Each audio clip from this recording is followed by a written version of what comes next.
Hi students, welcome back to our channel. അപ്പോൾ നിങ്ങളുടെ ഒരുപാട് റിക്വസ്റ്റ് ഉണ്ടായിരുന്നു +2 എക്കണോമിക്സ് ഈ വരുന്ന സേ എക്സാമിന് വേണ്ടിയിട്ടുള്ള വീഡിയോ ചെയ്യാനായിട്ട്. അപ്പോൾ നമ്മുടെ ഇന്നത്തെ ക്ലാസ് എന്ന് പറയുന്നതും അത് തന്നെയാണ്. അതായത് ഈ ജൂണിൽ വരുന്ന എക്സാമിന്, എക്കണോമിക്സ് എക്സാമിന് ചോദിക്കാവുന്ന ഇമ്പോർട്ടൻ്റ് ആയിട്ടുള്ള ക്വസ്റ്റ്യൻസ് ആണ് നമ്മളിവിടെ ഡിസ്കസ് ചെയ്യുന്നത്. ഓരോ ചാപ്റ്റർ വൈസും നമ്മൾ പറഞ്ഞു പോകുന്നുണ്ട്. ഈ ഒരു വീഡിയോ നിങ്ങൾ മുഴുവനായിട്ടും കാണണം. ഇതിൽ പറയുന്ന എല്ലാ ക്വസ്റ്റ്യനും നിങ്ങൾ പഠിച്ചു കഴിഞ്ഞാൽ നിങ്ങൾക്ക് ഈ ഒരു സേ എക്സാമിൽ തന്നെ നിങ്ങൾക്ക് എന്താണ് എക്കണോമിക്സിൽ പാസ്സാകാൻ കഴിയും. അതല്ലെങ്കിൽ നിങ്ങൾ എന്താണ് അടുത്ത വർഷം വരെ വെയിറ്റ് ചെയ്യേണ്ടി വരും. അപ്പോൾ ആ ഒരു കാര്യം നിങ്ങളെ മൈൻഡിൽ എപ്പോഴും വെക്കുക. അങ്ങനെ നിങ്ങൾ പഠിക്കുക. ഓക്കെ, ഇമ്പോർട്ടൻ്റ് ആയിട്ടുള്ള കാര്യങ്ങൾ ഷുവറായിട്ടും പഠിച്ചു പോവുക. ഈ പറയുന്ന ക്വസ്റ്റ്യൻസ് തീർച്ചയായിട്ടും നിങ്ങൾ പഠിച്ചിരിക്കണം. ഓക്കെ, അപ്പോൾ നമുക്ക് ഓരോ ചാപ്റ്റർ വൈസ് ഓരോ ക്വസ്റ്റ്യൻസ് നോക്കി പോകാം. ആദ്യം നമ്മൾ നോക്കുന്നത് തിയറി പാർട്ടാണ് കേട്ടോ. മൈക്രോ മാക്രോ അല്ലെ, തിയറി പാർട്ടാണ് നമ്മൾ ആദ്യം നോക്കുന്നത്. അതായത് പ്രോബ്ലംസ് അല്ല. ഓക്കെ, അപ്പോൾ നമുക്ക് ഫസ്റ്റ് ചാപ്റ്റർ നോക്കാം. ചാപ്റ്റർ 1 ആണ്, ഇൻട്രൊഡക്ഷൻ ടു മൈക്രോ എക്കണോമിക്സ് ആണ്. വളരെ എളുപ്പമുള്ള ഒരു സിമ്പിൾ പാർട്ടാണ് അല്ലേ. ഓക്കെ, നമുക്ക് ഒന്നാമത്തെ ക്വസ്റ്റ്യൻ നോക്കാം. Explain the central problems of in economy. സമ്പദ് വ്യവസ്ഥയുടെ കേന്ദ്ര പ്രശ്നങ്ങൾ വിശദീകരിക്കാനാണ് പറഞ്ഞിട്ടുള്ളത് കേട്ടോ. ഒരു 3 എണ്ണാണുള്ളത്. അത് ഡിസ്ക്രൈബും കൂടെ ചെയ്തെഴുതാം. ഇതൊക്കെ വളരെ എളുപ്പമായിട്ടുള്ള ക്വസ്റ്റ്യൻസ് ആണ്, മനസ്സിലാകുന്ന തരത്തിലാണ് അല്ലേ. അപ്പൊ അതൊക്കെ നന്നായിട്ട് പഠിക്കണം കേട്ടോ. തിയറി പാർട്ട് കുറച്ച് കൂടുതലായിട്ട് നോക്കുക. പ്രോബ്ലംസ് ചെയ്യാൻ കുറച്ച് ടഫ് ഉള്ളവരാണെങ്കിൽ അവർ തിയറി പാർട്ട് നന്നായിട്ട് പഠിച്ചു പോകുക കേട്ടോ. അപ്പോൾ നെക്സ്റ്റ് ക്വസ്റ്റ്യൻ പറയുന്നത് compare micro and macro economics. സൂക്ഷ്മ സാമ്പത്തിക ശാസ്ത്രവും സ്ഥൂല സാമ്പത്തിക ശാസ്ത്രവും വേർതിരിച്ച് എഴുതാനാണ് പറഞ്ഞിട്ടുള്ളത്. അപ്പൊ ഇതിന്റെയൊക്കെ ആൻസർ നമ്മൾ കഴിഞ്ഞ ഒരു വീഡിയോ ഇട്ടിട്ടുണ്ട്. അതിൽ നമ്മൾ കറക്റ്റായിട്ട് പറഞ്ഞു പോകുന്നുണ്ട്. അതുകൊണ്ട് ഇവിടെ മിസ് അത് പറയുന്നില്ല. ഓക്കെ, ഒരു ഷോർട്ട് വീഡിയോ ആയിട്ട് ചെയ്യാനാണ് ഉദ്ദേശിക്കുന്നത്. അപ്പൊ ആ ഒരു വീഡിയോയുടെ ലിങ്ക് എന്തായാലും നമ്മൾ ഡിസ്ക്രിപ്ഷനിൽ കൊടുക്കാം കേട്ടോ. അപ്പൊ അത് കാണാത്തവര്, അത് ആൻസറും കൂടെ വേണമെന്നുള്ളവരാണെങ്കിൽ അത് പോയി കാണാം. ഓക്കെ, ക്വസ്റ്റ്യൻസ് മാത്രം മതിയുള്ളൂ എങ്കിൽ എന്താണ് ഈ ഒരു വീഡിയോ കണ്ടാൽ മാത്രം മതി കേട്ടോ. അപ്പൊ ഇതിൽ നമ്മൾ പറയുന്നത് അത്രയും ഇമ്പോർട്ടൻ്റ് ആയിട്ടുള്ള കാര്യങ്ങളാണ്. ഓക്കെ, മറ്റേ വീഡിയോയിൽ നമ്മൾ ഓൾമോസ്റ്റ് എല്ലാതും കവർ ചെയ്യുന്നുണ്ട്. ഫുൾ റിവിഷൻ പോലുള്ള ഒരു വീഡിയോ ആണത്. ഓക്കെ, അപ്പൊ എന്തായാലും നമുക്ക് നെക്സ്റ്റ് ചാപ്റ്റർ നോക്കാം. ചാപ്റ്റർ 2 ആണ്, തിയറി ഓഫ് കൺസ്യൂമർ ബിഹേവിയർ ആണ്. ഓക്കെ, അതിൽ ഫസ്റ്റ് പറയുന്നത് ബഡ്ജറ്റ് ലൈനാ. എന്താണ് ബഡ്ജറ്റ് ലൈൻ, അതിന്റെ ഇക്വേഷനും കൂടെ നോക്കി വെക്കുക. അതിലൊരു പ്രോബ്ലം ക്വസ്റ്റ്യൻ കൂടെ വരുന്നുണ്ട് കേട്ടോ. അത് നമ്മൾ ലാസ്റ്റ് പറയുന്നുണ്ട്. ഓക്കെ, പ്രോബ്ലം പാർട്ടിൽ നമ്മളത് പറയുന്നുണ്ട്. ഓക്കെ, നമുക്ക് സെക്കൻഡ് ക്വസ്റ്റ്യൻ നോക്കാം. Explain the properties of indifference curve. നിസ്സംഗത വക്രത്തിന്റെ സവിശേഷതകൾ വിശദീകരിക്കാനാണ്. ഈ ഒരു ക്വസ്റ്റ്യനും നമ്മൾ അവിടെ ഡിസ്കസ് ചെയ്തതാണ്. അതിൽ നമ്മൾ ഇംഗ്ലീഷിലും മലയാളത്തിലും ആൻസേഴ്സ് പറയുന്നുണ്ട് കേട്ടോ. ഓക്കെ, അപ്പൊ നമുക്ക് ഇവിടെ തേർഡ് ക്വസ്റ്റ്യൻ നോക്കാം. Explain the 5 types of elasticity of demand. അതായത് ഡിമാൻഡിന്റെ 5 തരം ഇലാസ്തികത വിശദീകരിക്കാനാണ് പറഞ്ഞിട്ടുള്ളത്. അപ്പൊ ഇത്രയും കാര്യങ്ങളാണ് സെക്കൻഡ് ചാപ്റ്ററിൽ നിന്ന് നമ്മൾ പഠിക്കേണ്ടതായിട്ടുള്ളത്. ഓക്കെ, നമുക്ക് ഇനി തേർഡ് ചാപ്റ്റർ നോക്കാം. പ്രൊഡക്ഷൻ ആൻഡ് കോസ്റ്റ് എന്നുള്ള പാഠഭാഗമാണ്. അതിൽ ഒരു തിയറി ക്വസ്റ്റ്യൻ ആണ് വരുന്നത്, ഇമ്പോർട്ടൻ്റ് ആയിട്ട് കേട്ടോ. അപ്പോൾ ബാക്കിയുള്ളത് പഠിക്കണ്ട എന്നല്ല പറയുന്നത്, ഏറ്റവും ഇമ്പോർട്ടൻ്റ് ആയിട്ടുള്ള കാര്യങ്ങളാണ് ഇവിടെ നോട്ട് ചെയ്ത് പറയുന്നത് കേട്ടോ. അപ്പോൾ നിങ്ങൾക്ക് പഠിക്കാൻ ബുദ്ധിമുട്ടുള്ളവർ കുറേ പേര് മെസ്സേജ് അയച്ച് പറഞ്ഞിരുന്നു കുറച്ച് ബുദ്ധിമുട്ടുണ്ട് പഠിക്കാൻ എന്നുള്ളത്. അപ്പോൾ അത്രയും ഇമ്പോർട്ടൻ്റ് ആയിട്ടുള്ള കാര്യങ്ങളാണ് ഇതിൽ ഇൻക്ലൂഡ് ചെയ്തിട്ടുള്ളത്. ഓക്കെ, മറ്റേ വീഡിയോയിൽ നമ്മൾ ഫുൾ റിവിഷൻ പോലെ തന്നെ ചെയ്തിട്ടുണ്ട് കേട്ടോ. ഓക്കെ, ഫസ്റ്റ് ക്വസ്റ്റ്യൻ നോക്കാം. Explain law of variable proportion with curve. അപ്പോൾ കർവ് ഉള്ളതൊക്കെ നിങ്ങൾ എന്താണ് കർവ് പഠിക്കണം. ഓക്കെ, നമ്മൾ ഏതൊക്കെ പാർട്ടിലാണോ കർവ് വെച്ച് പഠിക്കുന്നത് അതെല്ലാം പഠിക്കണം. ഓക്കെ, ചിലപ്പോൾ ക്വസ്റ്റ്യൻ വരുമ്പോൾ അതിൽ കർവും കൂടെ ഇൻക്ലൂഡ് ചെയ്യാൻ പറയും. അപ്പം നിങ്ങൾ അത് എഴുതേണ്ടതായിട്ട് വരും. എന്താ ഇവിടെ പറയുന്നത്, അപചയ സീമാന്ത ഉൽപ്പന്ന നിയമം വക്രസഹിതം വിശദീകരിക്കാനാണ് പറയുന്നത് കേട്ടോ. ഓക്കെ ആണല്ലോ. ഓക്കെ, നമുക്ക് ഫോർത്ത് ചാപ്റ്റർ നോക്കാം. Theory of the firm under perfect competition എന്നുള്ള പാഠഭാഗമാണ്. ഓക്കെ, അതിലെ ഫസ്റ്റ് ക്വസ്റ്റ്യൻ ആണ് write the features of perfect competition. പൂർണ്ണ മത്സര കമ്പോളത്തിന്റെ സവിശേഷതകൾ എഴുതാനാണ് പറഞ്ഞിട്ടുള്ളത്. മിനിമം ഒരു 4 എണ്ണെങ്കിലും നിങ്ങൾ പഠിച്ചു വെക്കണം കേട്ടോ, സവിശേഷത.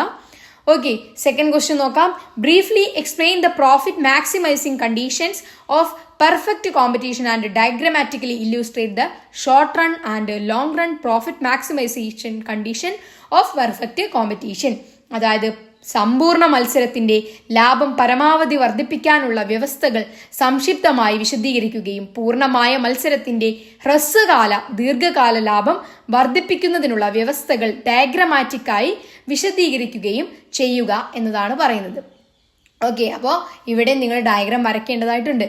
ഓക്കെ, അപ്പോൾ നമുക്ക് നെക്സ്റ്റ് ക്വസ്റ്റ്യൻ നോക്കാം. Explain the determinants of a firm supply curve. അതായത് ഒരു സ്ഥാപനത്തിന്റെ വിതരണ വക്രത്തിന്റെ നിർണായക ഘടകങ്ങൾ വിശദീകരിക്കാനാണ് കേട്ടോ. അപ്പൊ ഇത്രയും കാര്യങ്ങൾ നിങ്ങൾ 4th ചാപ്റ്ററിൽ നിന്ന് പഠിച്ചിരിക്കണം. ഓക്കെ ആണല്ലോ. അപ്പൊ നമുക്ക് നെക്സ്റ്റ് ചാപ്റ്റർ നോക്കാം. ചാപ്റ്റർ 5 ആണ്, മാർക്കറ്റ് ഇക്വിലിബ്രിയം ആണ്. ഓക്കെ, അതിലെ ഫസ്റ്റ് ക്വസ്റ്റ്യൻ ആണ് compare price ceiling and floor price. വിലപരിധിയും തറവിലയും താരതമ്യം ചെയ്യാനാണ് പറഞ്ഞിട്ടുള്ളത്. ഓക്കെ, നമ്മൾ ആ ഒരു വീഡിയോയിൽ ഇതിന്റെ ഒരു ഫോട്ടോ തന്നെ കൊടുത്തിട്ടുണ്ട് കേട്ടോ. അതിൽ നമ്മൾ എക്സ്പ്ലെയിൻ ചെയ്യുന്നുണ്ട്. അത് മലയാളത്തിലും ഇംഗ്ലീഷിലും ഉണ്ട്, കമ്പയർ ചെയ്തിട്ട് തന്നെ ഉണ്ട് കേട്ടോ. ഓക്കെ, അപ്പോൾ നമുക്ക് എന്തായാലും അടുത്തത് മാക്രോ എക്കണോമിക്സിലെ തിയറി ക്വസ്റ്റ്യൻസ് നോക്കാം. ഓക്കെ ആണല്ലോ. അതിൽ ഫസ്റ്റ് ചാപ്റ്റർ ആണ് introduction to macro economics. Okay, അതിലെ first question explain the 4 sectors of the economy. സമ്പദ് വ്യവസ്ഥയുടെ 4 മേഖലകൾ വിശദീകരിക്കാനാണ്. ഇതും അത്രയും എളുപ്പമായിട്ടുള്ള ഒരു ചാപ്റ്റർ ആണ്. ഈ ഒരു ക്വസ്റ്റ്യൻ എന്തായാലും തീർച്ചയായിട്ടും നിങ്ങൾ പഠിച്ചു വെക്കുക കേട്ടോ. ഓക്കെ, അപ്പോൾ നമുക്ക് ചാപ്റ്റർ 2 നോക്കാം, നാഷണൽ ഇൻകം അക്കൗണ്ടിങ്. ഈ ഒരു ചാപ്റ്ററും വളരെ ഇമ്പോർട്ടൻ്റ് ആണ് കേട്ടോ. അപ്പോൾ അതെന്തായാലും പഠിച്ചു വെക്കുക. Differentiate stock and flow variables. സ്റ്റോക്കും ഫ്ലോ വാരിയബിളും വേർതിരിച്ചെഴുതാനാണ് പറഞ്ഞിട്ടുള്ളത് കേട്ടോ. Next question diagrammatically explain the circular flow of income. വരുമാനത്തിന്റെ ചാക്രിക പ്രവാഹം ചിത്രസഹിതം വിശദീകരിക്കാനാണ്. അറിയാലോ നിങ്ങൾക്ക്, വളരെ എളുപ്പമായിട്ടുള്ള ഒരു ക്വസ്റ്റ്യൻ തന്നെയാണിത്. ഓക്കെ, നമുക്ക് തേർഡ് ക്വസ്റ്റ്യൻ നോക്കാം. Explain the methods of calculating national income. ദേശീയ വരുമാനം കണക്കാക്കുന്നതിനുള്ള രീതികൾ വിശദീകരിക്കാൻ 3 രീതിയാണ് നമ്മൾ പഠിച്ചിട്ടുള്ളത് അല്ലെ. അത് കറക്റ്റ് ആയിട്ട് എഴുതണം കേട്ടോ. ഇതൊരു എസ്സേ ക്വസ്റ്റ്യൻ ആണ്. ഓക്കെ ആണല്ലോ, 8 മാർക്കിനൊക്കെ ചോദിക്കാവുന്ന ക്വസ്റ്റ്യൻ ആണ്. ഓക്കെ, അങ്ങനെയാണെങ്കിൽ നമുക്ക് തേർഡ് ചാപ്റ്റർ നോക്കാം, മണി ആൻഡ് ബാങ്കിങ്. ഈ ഒരു ചാപ്റ്ററും വളരെ ഇമ്പോർട്ടൻ്റ് ആണ്. ഓക്കെ, അതിലെ ഫസ്റ്റ് ക്വസ്റ്റ്യൻ ആണ് write the functions of money. പണത്തിന്റെ ധർമ്മം എഴുതാൻ. അതുപോലെ തന്നെ ഫങ്ഷൻസ് ഓഫ് സെൻട്രൽ ബാങ്ക് അല്ലെങ്കിൽ RBI. ഇത് രണ്ടും സെയിം ആണ് കേട്ടോ. ഓക്കെ, കേന്ദ്ര ബാങ്ക്, റിസർവ് ബാങ്കിന്റെ പ്രവർത്തനങ്ങൾ വിശദീകരിക്കാനാണ് പറഞ്ഞിട്ടുള്ളത്. മിനിമം ഒരു 6 എണ്ണെങ്കിലും നിങ്ങൾ പഠിച്ചു വെക്കുക കേട്ടോ. Third question write the functions of commercial bank. അതായത് വാണിജ്യ ബാങ്കിന്റെ പ്രവർത്തനങ്ങളും കൂടെ പഠിച്ചു വെക്കുക. ഓക്കെ ആണല്ലോ. അപ്പൊ നമുക്ക് 4th ചാപ്റ്ററിലോട്ട് പോകാം. ഇൻകം ഡിറ്റർമിനേഷൻ ആണ് അതിലെ first question. Explain the aggregate demand of 2 sector economy. 2 മേഖലകളിലെ സമ്പദ് വ്യവസ്ഥയുടെ മൊത്തത്തിലുള്ള ആവശ്യം വിശദീകരിക്കാനാണ് പറഞ്ഞിട്ടുള്ളത് കേട്ടോ. അപ്പോൾ ഇതും നിങ്ങൾ കറക്റ്റ് ആയിട്ട് ഇക്വേഷൻ ഒക്കെ എഴുതണം. ഓക്കെ ആണല്ലോ. നെക്സ്റ്റ് ക്വസ്റ്റ്യൻ ആണ് പാരഡോക്സ് ഓഫ് ത്രിഫ്റ്റ്. മിതവ്യയത്തിന്റെ വിരോധാഭാസം എന്താണ് എന്നുള്ളത് പഠിച്ചു വെക്കാൻ നമ്മൾ കഴിഞ്ഞ വീഡിയോയിൽ പറഞ്ഞിട്ടുണ്ട് കേട്ടോ. ഓക്കെ ആണല്ലോ. അങ്ങനെയാണെങ്കിൽ നമുക്ക് 5th ചാപ്റ്ററിലോട്ട് പോകാം, government budget and the economy. അപ്പോൾ അതിലെ ഫസ്റ്റ് ക്വസ്റ്റ്യൻ ആണ് explain the functions of government.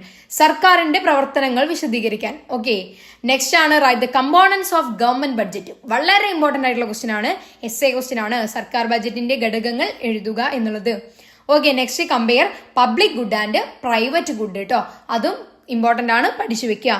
Okay, നമുക്ക് ലാസ്റ്റ് ചാപ്റ്റർ നോക്കാം. ചാപ്റ്റർ 6 ആണ് ഓപ്പൺ എക്കണോമി, മാക്രോ എക്കണോമിക്സ്. അതിൽ കമ്പയർ BOT ആൻഡ് BOP. ഇതെന്താണ് എന്നുള്ളത് താരതമ്യം ചെയ്ത് എഴുതാനാണ് കേട്ടോ. Okay, next question what are the 3 linkages, 3 types of linkages in international trade. അന്താരാഷ്ട്ര വ്യാപാരത്തിലെ 3 തരത്തിലുള്ള ബന്ധങ്ങൾ എന്തൊക്കെയാണ് വിശദീകരിച്ച് എഴുതുക കേട്ടോ. ഓക്കെ, നെക്സ്റ്റ് ക്വസ്റ്റ്യൻ ആണ് explain the methods of determining exchange rate system. അതായത് ഒരു സിസ്റ്റത്തിന്റെ വിനിമയ നിരക്ക് നിർണ്ണയിക്കുന്നതിനുള്ള രീതികൾ വിശദീകരിക്കാനാണ്. ഓക്കെ, അപ്പൊ നമുക്ക് അടുത്ത ഒരു പാർട്ടിലോട്ട് പോകാം. അതായത് പ്രോബ്ലം ക്വസ്റ്റ്യൻ ആണ്. ഇത്രയുള്ള നമ്മളെ തിയറി ക്വസ്റ്റ്യൻ നിങ്ങൾ ഇമ്പോർട്ടൻ്റ് ആയിട്ട് പഠിക്കേണ്ടത്.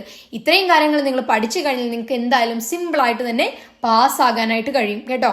അപ്പൊ ഇനി നമ്മൾ പറയുന്ന ഈ പ്രോബ്ലം ക്വസ്റ്റ്യൻസ് ഒരു 4 എണ്ണമാണ് നമ്മളിവിടെ അത്രയും ഇമ്പോർട്ടൻ്റ് ആയിട്ട് പറഞ്ഞിട്ടുള്ളത് കേട്ടോ. Budget line, price elasticity of demand, അതുപോലെ തന്നെ കോസ്റ്റ്. അതിൽ പറയുന്നതാണ് ACMC TVC എന്നുള്ളത്. അതുപോലെ വക്രത്തിൽ പറയുന്നതാണ് TC TFC AVC AFC. ഇതിന്റെ ഇക്വേഷൻ നമ്മൾ കഴിഞ്ഞ വീഡിയോയിൽ പറഞ്ഞിട്ടുണ്ട് കേട്ടോ. മൾട്ടിപ്ലയറും അതുപോലെ തന്നെ റിയൽ എക്സ്ചേഞ്ച് റേറ്റും നോർമൽ എക്സ്ചേഞ്ച് റേറ്റും. ഇത്രയും കാര്യങ്ങളാണ് ഇമ്പോർട്ടൻ്റ് ആയിട്ടുള്ള പ്രോബ്ലംസ് ആയിട്ട് നമുക്ക് പറയാനുള്ളത്. അതുപോലെ MPCയും MPSഉം. അപ്പൊ ഇത്രയും കാര്യങ്ങളാണ് ഇമ്പോർട്ടൻറ്റ് പ്രോബ്ലംസ് ആയിട്ട് നോക്കാനും കൂടെ ഉള്ളത്. ഓക്കെ, അപ്പൊ ഇത്രയും കാര്യങ്ങൾ നമ്മൾ പറഞ്ഞു കഴിഞ്ഞതിൽ ഇനി ഏതെങ്കിലും നിങ്ങൾക്ക് അത്യാവശ്യം നന്നായിട്ട് വിശദീകരിച്ച് അല്ലെങ്കിൽ പ്രോബ്ലംസ് ആണെങ്കിൽ പ്രോബ്ലം സഹിതം വിശദീകരിച്ച് വീഡിയോ വേണമെങ്കിൽ നിങ്ങളൊന്ന് കമന്റ് ചെയ്യുക കേട്ടോ. അപ്പോൾ അത് നമുക്ക് എന്തായാലും നെക്സ്റ്റ് വീഡിയോ ആയിട്ട് ചെയ്യാം. അപ്പോൾ അതെല്ലാവരും ഒന്ന് പറയാം, നിങ്ങൾക്ക് ഏത് ഭാഗത്താണ് എക്കണോമിക്സ് ഏറ്റവും ടഫായിട്ട് വരുന്നത് എന്നുള്ളത്. ഓക്കെ, അപ്പോൾ എന്തായാലും നല്ല പോലെ എല്ലാവരും പഠിക്കുക. ലാസ്റ്റ് ചാൻസ് ആണ്, അറിയാലോ.